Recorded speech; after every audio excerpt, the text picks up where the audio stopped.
Olá pessoal, nesse vídeo eu vou falar para vocês sobre um dos conflitos da Guerra Fria, que é conhecido como a Guerra da Coreia, né, que colocou potências rivais em lados opostos nesse conflito que aconteceu lá na Ásia. Então vamos estudar um pouco mais sobre a Guerra da Coreia.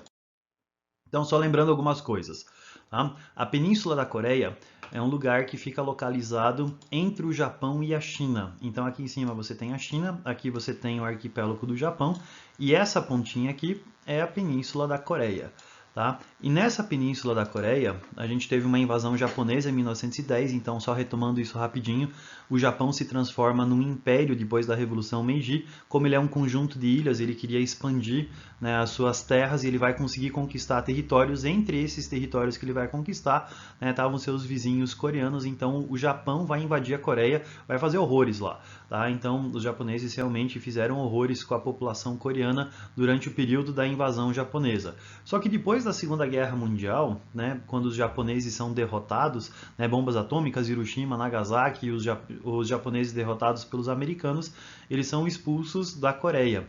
E na Conferência de Potsdam, né, depois da Segunda Guerra Mundial, você vai ter uma divisão da Coreia em dois grupos. Não que os coreanos foram perguntados a respeito disso, tá? Mas a Conferência de Potsdam fez essa divisão.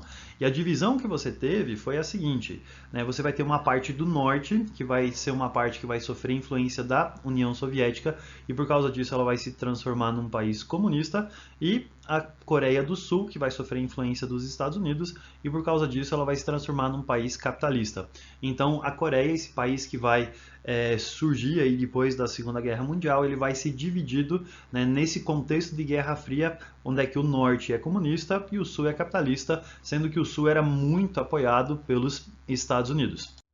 Então, como é que aconteceu esse conflito?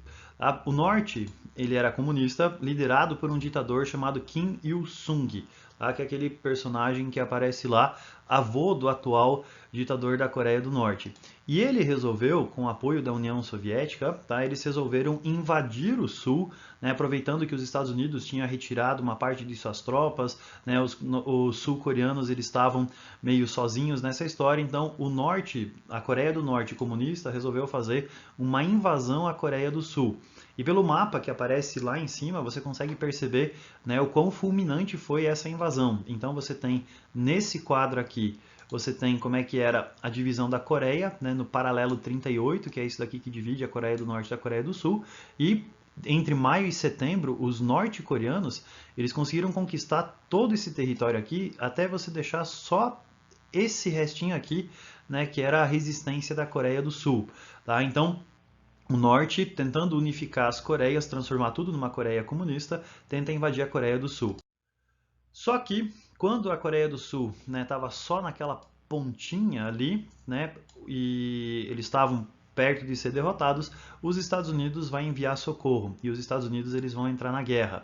Então os Estados Unidos eles entram com soldados, eles entram com equipamentos, né, muito equipamento militar. Então eles tinham tanques, eles tinham navios, eles tinham helicópteros, eles tinham aviões. Começam a surgir os primeiros aviões a caça durante esse período. Então os Estados Unidos eles entram com um equipamento bélico e com um monte de soldados. E aí você tem uma contraofensiva, né? E a Coreia do Sul começa a praticamente derrotar todos os norte-coreanos, e você tem esse movimento contrário aqui, né? Onde é que dessa vez a Coreia do Sul quase consegue derrotar praticamente a Coreia do Norte.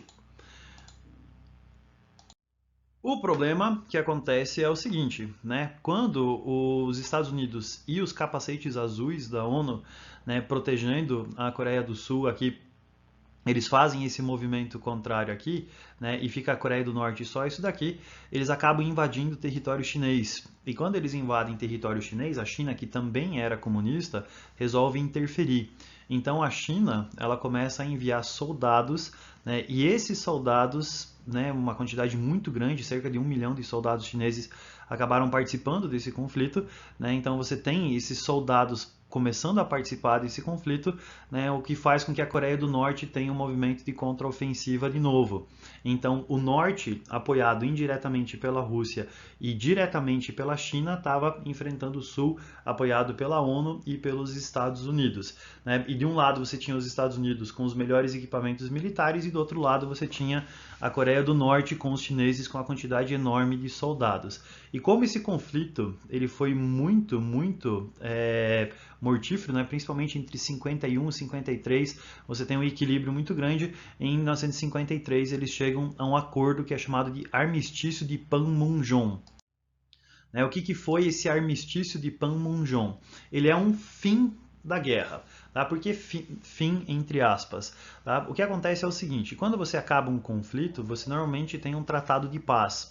O armistício, ele é uma espécie de pause, não é o stop da guerra, tá? Não apertaram o botão de stop, eles apertaram o botão de pause nesse conflito.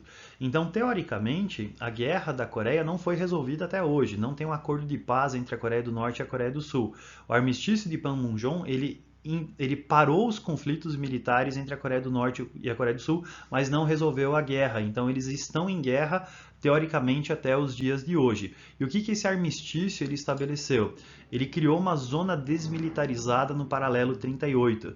Então o paralelo 38 era aquela linha que separava a Coreia do Norte e a Coreia do Sul no começo do conflito, e eles então voltaram a essa linha, respeitaram essa linha e criaram nessa linha uma zona desmilitarizada, que era uma zona na qual você não pode ter soldados, não pode ter aparatos militares, né, nessa faixa do paralelo 38, onde é que você tem pontes de contato.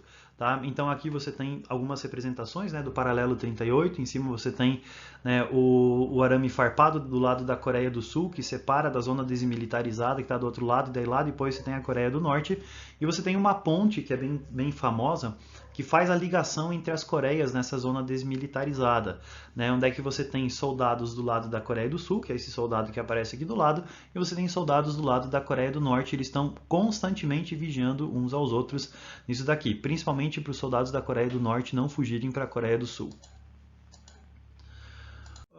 E o que aconteceu ao final desse armistício? Né? A Coreia do Norte ela continuou a ser um país comunista. Tá? E o que acontece hoje na Coreia do Norte? A Coreia do Norte hoje continua sendo um país comunista liderado pelo neto do Kim Il-sung, tá? Que apareceu lá. Depois da morte do Kim Il-sung, assume o seu filho e daí agora o seu neto Kim Jong-un é o cara que está no poder lá na Coreia do Norte, ele é o ditador da Coreia do Norte.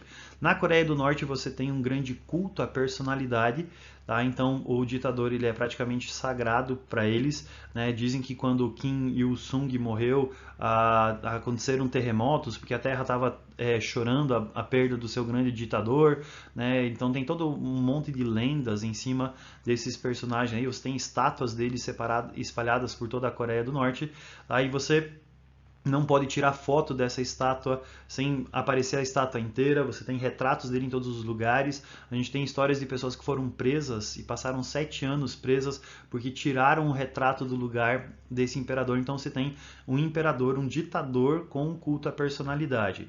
Tá? Essa Coreia do Norte, ela tem campos de prisioneiros para as pessoas que tentam fugir ou aquelas pessoas que discordam do regime, tá? Então existe perseguição aos opositores, perseguição, né, a quem discorda do regime, e esses campos de prisioneiros são um terror. As pessoas elas perdem o seu nome, são tratados por números. Se você deserta, se você foge da Coreia do Norte, você sabe que os seus familiares vão para esses campos de trabalhos forçados, onde é que as pessoas passam por horrores, passam por fome, trabalham até morrer. Então, esses campos de prisioneiros são muito tensos. Tá? A Coreia do Norte ela também está envolvida aí numa corrida armamentista, né? Eles estão tentando desenvolver bombas nucleares, bombas atômicas com mísseis capazes de assustar os Estados Unidos. É uma espécie de sistema de defesa deles, tipo, não mexe comigo que eu tenho bomba atômica. E eu gosto muito daquela foto que aparece lá em cima, porque essa foto representa, né, o desenvolvimento que você tem da Coreia do Norte.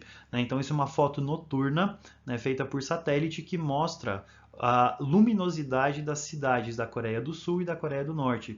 Então você consegue ver como é que é a Coreia do Sul, né, toda essa luz, todo esse desenvolvimento, e o que é a Coreia do Norte, né, a falta de desenvolvimento que você tem aqui, né, você tem mais desenvolvimento aqui na capital, que é Pyongyang, então aqui você tem desenvolvimento. Então esse é o retrato que você tem da Coreia do Norte. E a Coreia do Sul, né, por sua vez, é uma Coreia que ela é capitalista. E depois da Segunda Guerra Mundial, ela vai se desenvolver muito, principalmente por causa da educação. A educação da Coreia do Norte é considerada uma das melhores educações do mundo. A média é 90, né? Os caras estudam 16 horas por dia, porque os caras eles estudam muito, muito, muito mesmo, então eles têm altos índices de educação. E como ela é capitalista, você vai ter aí uma série de empresas que vão ser produzidas lá na Coreia do Norte que são importantes para nós até os dias de hoje, né? As duas principais são a Samsung e a LG, são duas empresas coreanas, né, que elas acabaram se transformando em multitransnacionais. Aí você também tem essa coisa aí do K-pop, né, o pop coreano, né, que vem aí da Coreia do Sul, acaba infelizmente se espalhando para o resto do mundo. Beleza, pessoal? Isso é o que você precisa saber do resultado da Guerra da Coreia. Abraço!